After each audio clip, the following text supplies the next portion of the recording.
En concreto, el elemento principal con el que genero mi hipótesis es este estreno único que plantea Netflix. Me parece que es muy interesante porque, como ha comentado antes Jorge, cuando clasificamos este último periodo que decíamos, que es esta televisión 3 que le llaman, se basa principalmente... Uy, vale.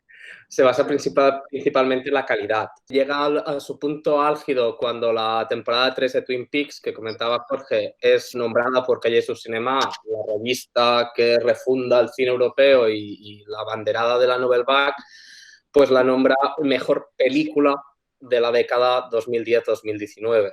Este es un breaking point, un cambio de paradigma total que una revista vinculada al cine de autor y la intelectualidad del cine ponga una temporada de una serie como mejor película, pero el problema que nos encontramos es que cuando se analizan las narrativas de este tipo de series nos encontramos con factores que son evoluciones. Estos factores son la calidad narrativa, la complejidad narrativa, mayor número de tramas, tramas que van y vuelven de una manera diferente, que juegan con el tiempo cronológico, pero que siguen respetando casi todos sus formatos y siguen manteniendo la televisión igual, simplemente evolucionada y llevada a unos estándares estéticos más vinculados al medio cinematográfico, al largometraje, para simplificarlo. Entonces, el gran cambio que plantea Netflix, que es en lo que baso toda mi tesis, es empezar a romper las normas seriales. No tanto empezar a evolucionar la televisión, sino a nivel narrativo, a hacer un punto y aparte, parar en ese momento y empezar de cero y plantear otras serialidades. Todo esto empieza con la huelga de guionistas del 2007. Es el año en el que se para por completo, estuvieron a punto de cancelar los Oscars, se para por completo la producción televisiva porque los guionistas justamente estaban pidiendo tener un mayor nivel de decisión y de derechos y de repercusión económica sobre sus productos a través de Internet. Y al parar esto, lo que hacen es que potencian a Netflix y potencian a la venta de DVR, que son los grabadores digitales, y la venta de DVDs y la ficción consumida a través de Internet. He dividido mi intervención en los 4 apartados clásicos que seguramente todos y todas estáis ya hartísimos de ver una y otra vez. Intentaré no repetirme con todo lo que ha dicho Elena y Loreto y Jorge, porque los cito en mi tesis y no tendría mucho sentido repetir lo que ya han dicho, que ha estado genial. Una de las cosas que me gustaría comentar, porque creo que si alguien de los que estáis aquí, las que estáis aquí, queréis entrar en el tema de Netflix, os va a pasar, es que cuando empiezas a buscar información en Web of Science, Scopus y los demás repertorios, nos encontramos que hay muchísima información sobre Netflix, pero muy poca sobre sus narrativas. Toda esa información creo que está por encima de los 1.200 artículos indexados en Web of Science. Toda esa información tiene este volumen precisamente por el elemento tecnológico. Entonces, es un tema que no podemos evitar y que, bueno, supongo que la mayoría ya habéis hecho este paso, pero yo creo que es muy recomendable, antes de empezar a plantearse la tesis, plantearse un artículo inicial, un paper. Ese paper a mí me ha dado la posibilidad de discernir dentro de estos 1.200 artículos, ver por qué el 90% están vinculados a la tecnología, que ahora entro, y valorar cuáles son los pasos a seguir y también supongo que el drama clásico que tenemos todos, que es los libros, ¿no? ¿Qué libros nos compramos y cómo almacenarlos? El marco teórico, lo que he acabado encontrando al buscar las revoluciones que va proponiendo Netflix es que se centran en 3 aspectos fundamentales, que son estos 3. El aspecto empresarial, cómo se relaciona de forma externa y de forma interna con sus trabajadores. El elemento tecnológico, Netflix es lo que es y promueve lo que promueve tanto a nivel económico, mercantil, pero como también a nivel narrativo, por la tecnología que está usando. Y también a nivel el Big Model. El Big Model ha cambiado por completo el consumo televisivo y lo que más me afecta, por lo menos a lo que estoy estudiando yo, es precisamente las narrativas. El hecho de que se consuman de seguido ya no pide las mismas necesidades en los espectadores y los guionistas y las guionistas que se pedían hasta ese momento. Entro en la parte empresarial, que es la que más se ha comentado durante este seminario. Simplemente repetir que el sistema televisivo parece que es muy, muy amplio y realmente no lo es. Este es el famoso tiering. Os he puesto aquí las palabrejas bueno, por si alguien las necesita. El tiering se basa principalmente en que cuando una major compra otra productora, no le cambia el nombre. De este modo, parece que el panorama empresarial es muy, muy amplio cuando realmente son 6 empresas. Estas 6 empresas son Comcast, Disney, 21st Century Fox, Viacom, CBS y Time Warner, lo que es la Warner Bros. Cuando hablamos de largometrajes. Entonces, AMC, USA Network, que es la de Mr. Robot, todas estas forman parte de estos conglomerados y lo que han hecho estas empresas es no cambiarle el nombre para esto, para que parezca que hay más variedad y sobre todo para que el público pueda pensar que hay algunas cadenas que les están apelando directamente cuando realmente no, es una estrategia dentro de un conglomerado más grande. Lo siguiente también lo comentó Elena la semana pasada. Hasta el momento estas productoras lo que hacían era un proceso de compra de material que se llamaba deficit financing, que es básicamente le compraban las series a las productoras por un porcentaje de lo que habían costado. Entonces, estas productoras se veían si querían que fuera rentable, una vez se acabara el periodo del fair run, la primera vez que sale en abierto, volverla a vender, distribuirla a nivel de DVDs, buscarse la vida, hablando llanamente, para poder sufragar sus economías. Lo que hace Netflix es todo lo contrario. Impone un sistema de cost plus que lo que hace es comprar el 100% de lo que ha costado la producción y añadir este plus. Este plus se basa en que ellos puedan tener unos beneficios y no dependan del éxito que vaya a tener la serie en la plataforma. De este modo, se aseguran cuánto cuestan las series, como a su vez se aseguran qué dinero les entra porque saben el número de suscriptores que tienen y no dependen de negociar precios con publicidad porque no hay publicidad, y se aseguran, que es muy importante para Netflix, tener el control total de la obra y el control total de la distribución a nivel temporal. Tienen toda la ventana, que esto es el windowing. El windowing se basa en los estrenos, dónde coloco mis productos y cómo los coloco. Había un sistema planeado, que esto es muy interesante porque estas empresas tan herméticas no daban a conocer sus números hasta que se han visto atacadas y se ha generado una discusión de las 6 majors contra Netflix y viceversa, que ha hecho que salgan a la luz algunas estrategias que permanecían escondidas. Este windowing contra el fair run a lo que se refiere es principalmente que al no seguir la parrilla, no tener que colocar los productos en ciertos espacios temporales muy concretos, puedes ofrecer tantos productos como quieras y distribuirlos y publicitarlos del modo en el que quieras, cosa que va completamente en contra de lo que se estaba haciendo hasta el momento. El gran cambio que nos encontramos, o por lo menos que nos encontramos en la parte narrativa, es la relación que genera Netflix con sus trabajadores. A los showrunners ya no les dice esta serie apela a un público en concreto, que esta publicidad se relaciona con ellos y nos piden estas cuestiones, ya no hay publicidad, así que les dejan una libertad creativa nunca vista hasta el momento. También una libertad económica. Están jugando. están trabajando con unos presupuestos que doblan y triplican a presupuestos que había anteriormente en Netflix. Y después también, lo he puesto aquí como detalle, pero también me parece importante tenerlo en cuenta, esta libertad también la llevan a sus recursos humanos. Blockbuster, que era la empresa que había antes de Netflix distribuyendo DVDs de forma masiva en Estados Unidos, tenía atención al cliente en persona. Eso lo que hacía es tener un volumen de trabajadores enorme.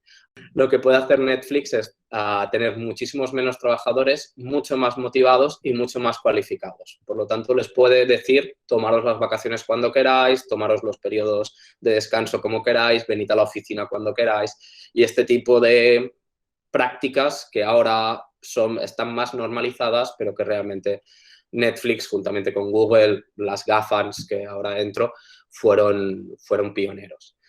Con el público es muy importante, los millennials, yo uso la definición que nos dan, bueno, si a alguien le interesa tengo la referencia más adelante apuntada aquí, es de los nacidos entre el 81 y el 95, perdón, y se basa básicamente en una generación que no soporta las estrategias push, a las estrategias que empujan, la publicidad directa, los anuncios constantes y que buscan otro tipo de relaciones con la televisión.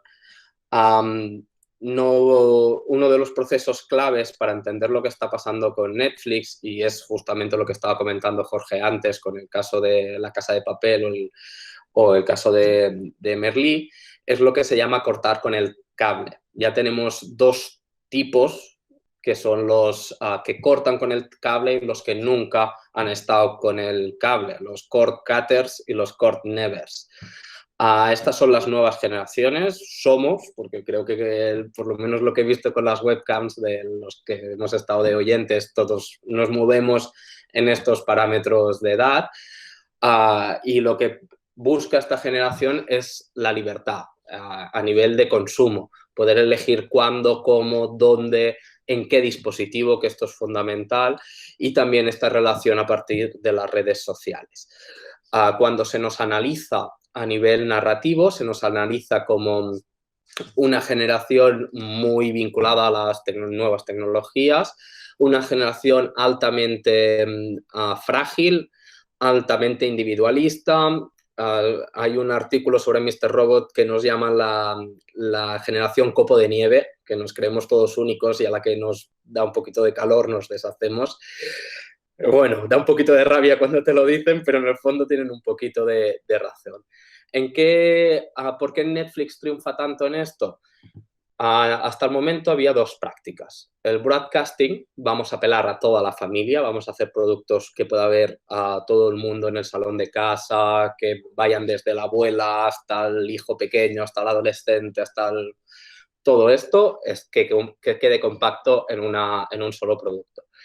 Eso eran principalmente las networks generalistas, y en los 80 aparece el narrowcasting. El narrowcasting lo que hace es basarse en los targets. Los targets son los clásicos grupos diferenciados por género y por edad, hombres de 15 a 30, mujeres de 30, etcétera, etcétera. Y lo que hace Netflix es decir, ¿por qué limitarme a estos 8, 10, 12 grupos, lo que sea, si tengo toda la información del mundo? Si el Big Data me permite coger toda la información que tengo y hacer 10.000 grupos como estos. Entonces, dentro del narrowcasting genera lo que se conoce como micronichos. Los micronichos conectan perfectamente con el público millennial, porque el público millennial lo que está buscando justamente son esta personalización. Lo estoy haciendo directamente para ti. También se suma que al distribuirse por Internet hay demandas que ahora sí que se pueden escuchar.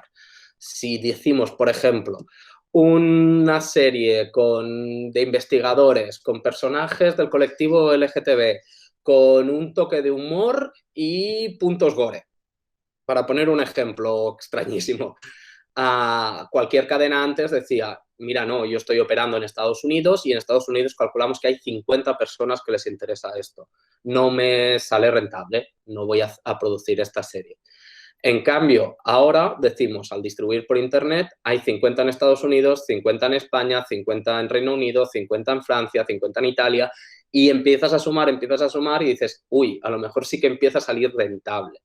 Esto es factible también gracias a poder ofrecer todo el material que quieras y no tener que, pues esto, ofrecer una serie en prime time. Netflix, bueno, lo hemos visto también con los números que nos enseñaba Jorge, puede producir todo lo que quiera, duplica y triplica cualquier otra productora porque es que no tiene que depender de una parrilla que le dice el número de elementos. A nivel internacional, creo que lo voy a pasar un poco por alto porque a Loreto ya estuvo hablando de esto la semana pasada. A las GAFANs, que son bueno, a Google, Amazon, a Facebook, Apple y Netflix, las iniciales, son las que controlan el long tail, que es lo que en el 2000 prometieron que iba a ser Internet, un gran sitio en el que hacer negocio y que después se comprobó que no tanto, pero bueno, aún así salió la web 2.0 y es muy rentable, pues estas 5 empresas son las que lo controlan todo y al entrar en Europa se han encontrado con las cuestiones legislativas, pues esto que ya comentó Loreto y que creo que vamos a seguir comentando durante el seminario. Lo único que me gustaría aportar es esto, que el uso de territorios como campos de prueba. Quieren hacer un experimento, poner en práctica cierto producto, cierta manera de distribuirlo, entonces lo que hacen es buscar un territorio pequeño que cumpla unas condiciones parecidas al territorio grande al que quieren ir y probarlo ahí, que ahí funciona, poderlo llevar a un territorio geográfico más grande. Por eso les interesa mucho el caso europeo, porque en el caso europeo se pueden encontrar estos pequeños espacios geográficos en el que usarlos como campos de prueba. A nivel tecnológico, el algoritmo es algo que lo ha cambiado todo por completo. El Netflix Price es un momento histórico que va a pasar a la historia porque lo hace Netflix en el 2007. Lo que pide es a cualquier empresa o persona, programador, que pueda mejorar su sistema recomendador de recomendaciones en un 10%. Y lo que hace es que todo el secretismo que había alrededor del Big Data, de las empresas que usaban algoritmos y cuestiones por el estilo, se abriera. Al haber este premio, hubo foros de debate y se creó lo que algunos investigadores llaman cultura del algoritmo. La cultura del algoritmo la crea Netflix al crear este certamen o este premio. Este premio se soluciona en el 2011. Además, se demuestra que ese 10% que pedía Netflix en ese momento con esas tecnologías solo se podía conseguir como un 10,3%, es decir, que ya se apuró muchísimo. Aparece el Netflix Problem, que es que cómo recomendamos a series a gente que es nueva en la plataforma, por lo tanto, no ha interactuado lo suficiente con los productos y no sabemos qué gustos tienen. Entonces, pues hay un seguido de reformulaciones del algoritmo que usan un sistema muy parecido a la recuperación de imágenes, de los píxeles perdidos, píxeles rotos, ¿no? Por aproximaciones, y se va creando unas matrices que puedan solucionar este problema. Lo interesante del algoritmo, lo interesante a nivel narrativo del algoritmo es que no solo recomienda, sino que recoge todos nuestros datos, que se comentó el otro día con el caso de Bandersnatch, recoge todos nuestros datos, Bandersnatch es como la exageración, y marca qué tendencias hay, marca cuáles deben ser los micronichos y marca cuáles deben ser las ofertas que oferta Netflix, valga la redundancia. A mí, a nivel tecnológico, en lo que refiere a la narrativa, lo que es muy interesante es lo que suponen las empresas OTT, over the top, que transmiten a través de Internet. Cuando definimos la televisión, se define, hay muchos problemas, evidentemente, como con cualquier medio, y más aún un medio que ahora se está digitalizando y un medio tan joven, pero a lo que han llegado hasta hace poco todos los teóricos a la misma conclusión, es que la televisión se define por el flujo, por el continuo, por el hecho de que constantemente haya algo, de que tú apagas el televisor, pero la televisión sigue funcionando. Este es un concepto de Williams del año 74 y en el que se han basado casi todas las teorías narrativas televisivas que ha habido hasta el momento. ¿Qué problema hay? Que al haber las primeras tecnologías de grabado y de distribución, como son el VHS, el DVD y el DVR, que llegaron menos en España, pero son grabadores, el tipo, esto se rompe. Se empieza a romper y empiezan a salir unas teorías que hablan de esta ruptura, pero realmente es Netflix la que impone este nuevo sistema. Claro, deja de ser televisión, son series o son web series. Esta discusión se está medio pasando por alto, para decirlo de algún modo, y a la conclusión a la que se está llegando es que la manera de reproducir una narrativa no influye en la narrativa en sí, que el medio se puede reproducir a través de diferentes tecnologías y no por eso cambia el medio. Podemos leer un libro en un Kindle, en ebook, y sigue siendo una novela, no pasa a ser otra cosa. Pero sí que es verdad que la característica del flujo que definía la televisión queda completamente interrumpida y completamente rota. El Big Model, que es lo que promueve a Netflix, se basa en cómo empezamos a consumir. Consumimos del tirón, llegando a cuotas, la media de una sesión de Bing, una sesión de atracón visual, se llama en español, serían por encima de las 2 horas y media. Y lo que nos encontramos es que las series se empiezan a construir por este concepto del being worthy, que valga la pena ser consumidas a través del Bing. A mí me parece muy interesante que estas dos cuestiones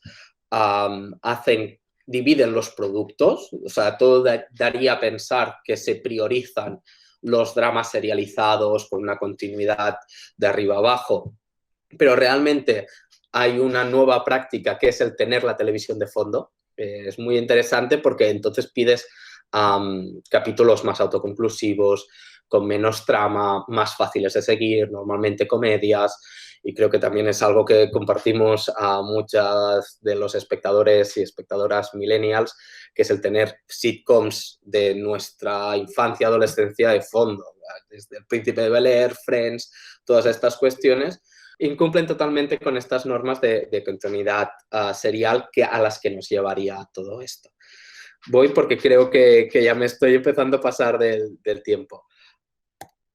A la parte metodológica nos encontramos principalmente con dos problemas muy grandes, que es con qué se compara los resultados que se vayan a sacar, es decir, cuáles son los modelos previos y cómo se comparan. Una de las obsesiones que tengo yo con este proyecto de tesis doctoral es poder analizar las series de un modo cuantitativo. Cuando leemos artículos sobre ficciones, sobre narrativas audiovisuales y más en concreto sobre las televisivas, nos encontramos a métodos o cualitativos que se acercan mucho a la crítica cinematográfica y que acaban dando unos resultados que son muy poco generalizables, porque se basan en unas etiquetas y ya en algunos casos en algunos elementos subjetivos. Entonces, ¿cómo podemos conseguir que el análisis narrativo de una serie sea cuantitativo? Empiezo por la primera parte, la de los formatos. Gracias a aportaciones, tenemos un gran número de investigadoras, principalmente mujeres en España, vinculadas a las narrativas audiovisuales. En este caso, Guarinos y Gordillo crearon este esquema.